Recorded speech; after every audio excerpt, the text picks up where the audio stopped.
33 tahun. Mantan kembang desa yang kini tak berdaya. 4 tahun lamanya aku dikurung di dalam ruangan yang gelap dan pengap.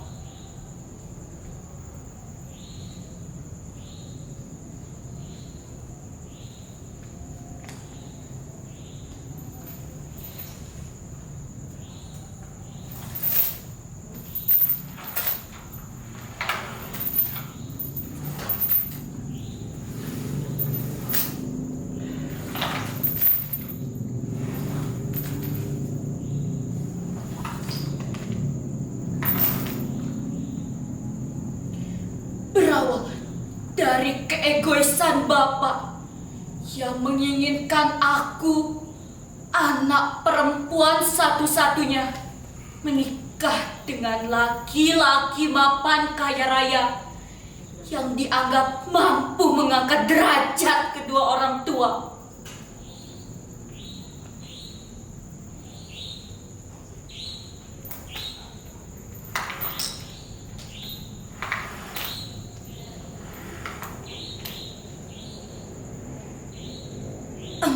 Belas tahun yang lalu, rambutku yang hitam panjang wangi terurai kini kusut dan tak terawat. Kembang desa itu kini bagai seorang sampah yang tak berguna.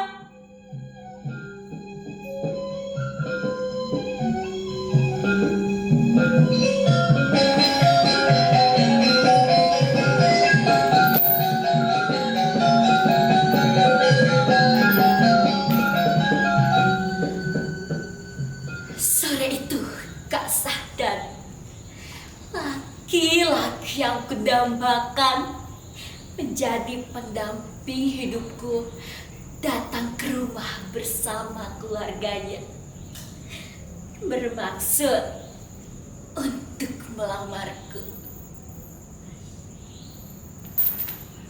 Tidak, Bapak tidak akan sudi kamu diperistrikan Sahdan. Sahdan anak sulung, kamu anak sulung. Apa yang akan terjadi? Bapak tidak akan menjerumuskanmu ke dalam lubang yang salah. Weh Sahdan, apa bedang be? Sambil ini ngelamar anakku. Pegawaian be dong mesti dengan keruan.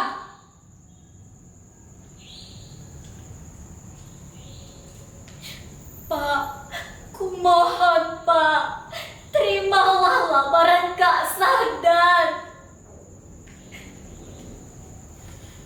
Tidak, Bapak tidak akan sudi kamu dipersunting Sahdan. Sudah, silahkan pergi dari rumah saya. Warga miskin seperti kalian jangan berharap punya menantu seperti anakku.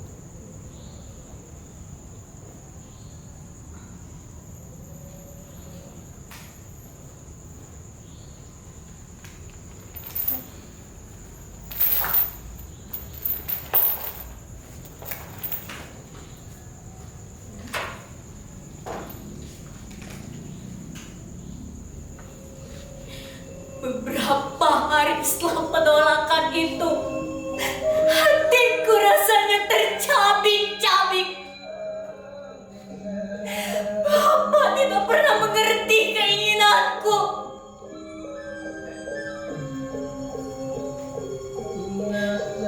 Menurut keyakinannya, anak sulung menikah dengan anak sulung akan membawa malapetaka.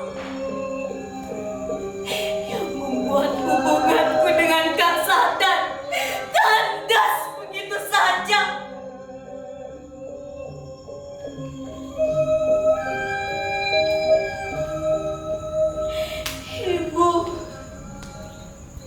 Ibu selalu berusaha menghiburku. Namun semua itu tak bisa mengubah perasaanku.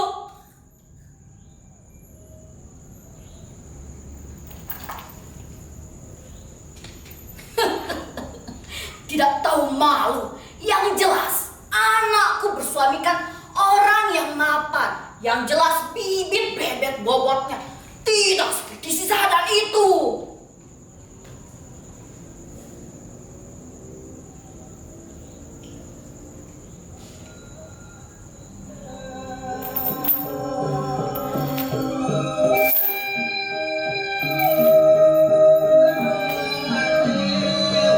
Beberapa hari setelah penolakan itu, aku tak berani keluar rumah.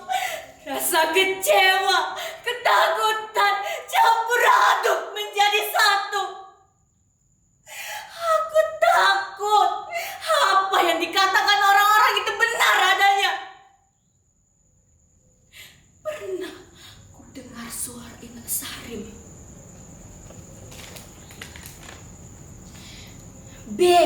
Lamun Nina nawah nolak lamaran mama begini mosot sejarina.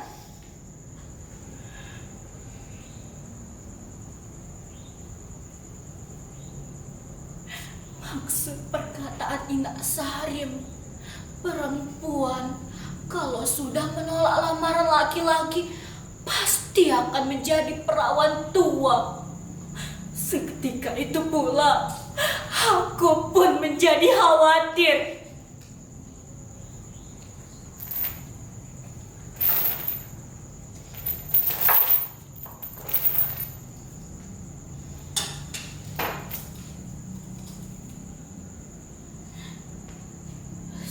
10 bulan kemudian, aku mendengar kabar.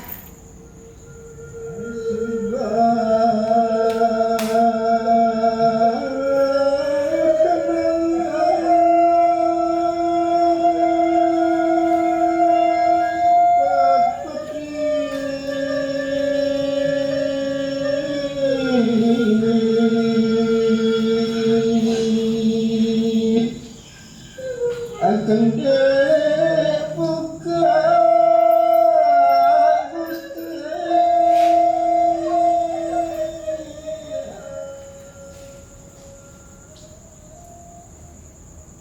Kak Sahdan menikah dengan perempuan tetangga di desa.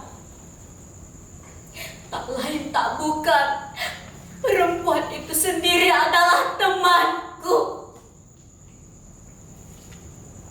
Biasanya bapak selalu menyuruhku untuk datang ke gawe pernikahan, meminta sembek ke pengantin. Tapi aku tak berani. Aku takut mendatangi pernikahan itu.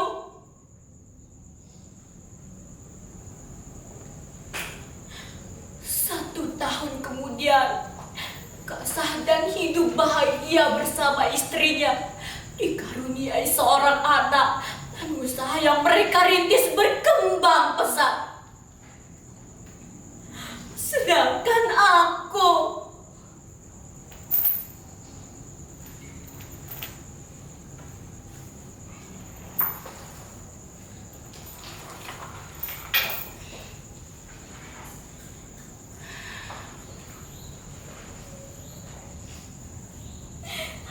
semakin terpuruk.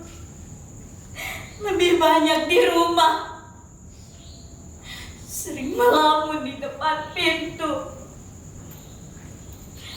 Beban di kakiku semakin menambah berat beban di hidupku, bagaikan aku memikul gunung.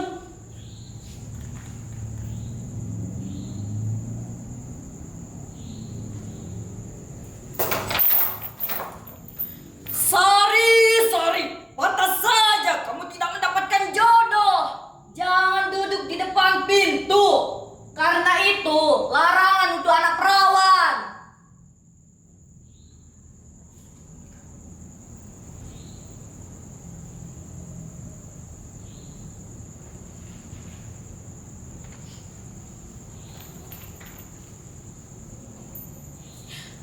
Aku hanya diam dan melanjutkan lamunanku di dalam kamar.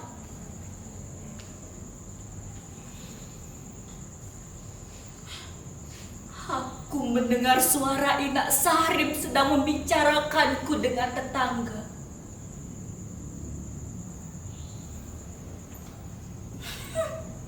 biar si Sari tahu rasa jadi perawan tua. Coba saja dulu menerima lamaran si Sahdan, pasti sekarang hidupnya bahagia, hidupnya terjamin, tidak seperti sekarang. Siapa suruh dulu beli laki-laki saja sok.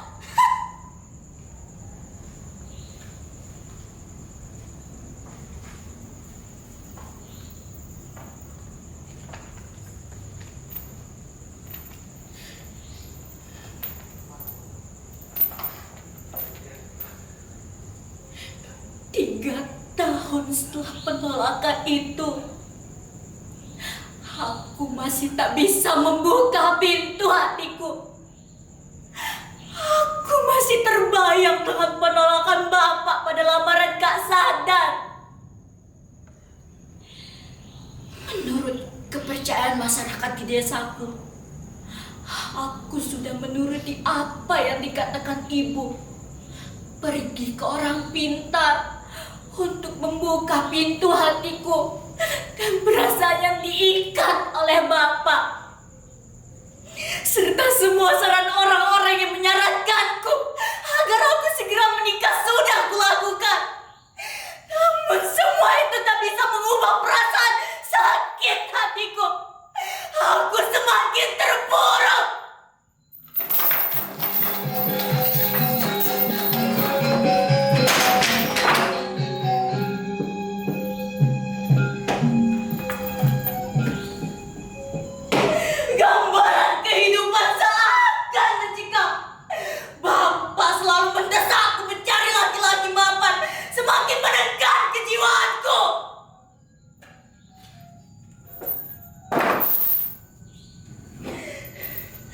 Bapak yang selalu mendesak aku mencari laki-laki mapan semakin menekan kejiwaanku.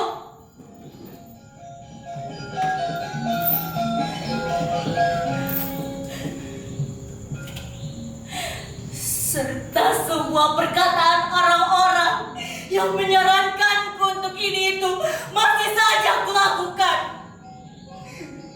Namun semua itu tak bisa mengubah perasaanku. Aku hanya melegakan mereka. Aku hanya ingin keluar dari sini.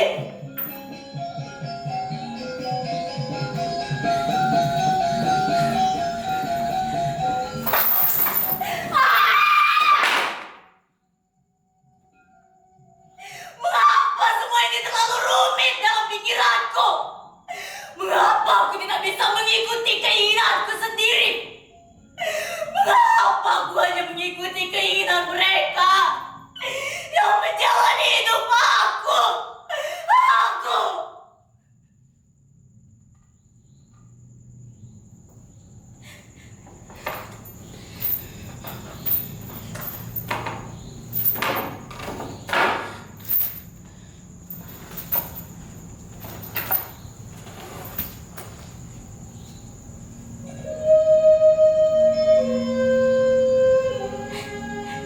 Sari,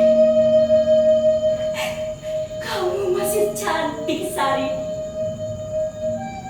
Kamu juga masih menawan. Ayo Sari, bangkit, lanjutkan hidupmu.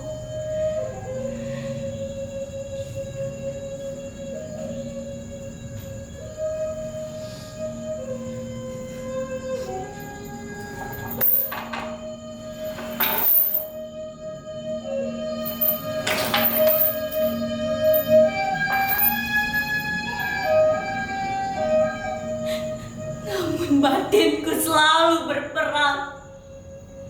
Akankah ku lanjutkan hidup? Bangkit atau ku sudahi saja?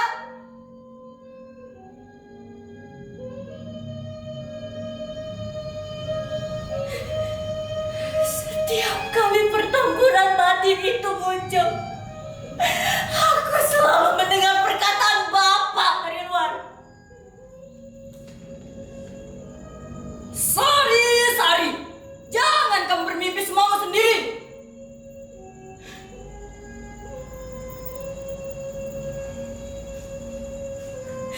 Sebenarnya Aku sudah hampir menyembuhkan batinku sendiri.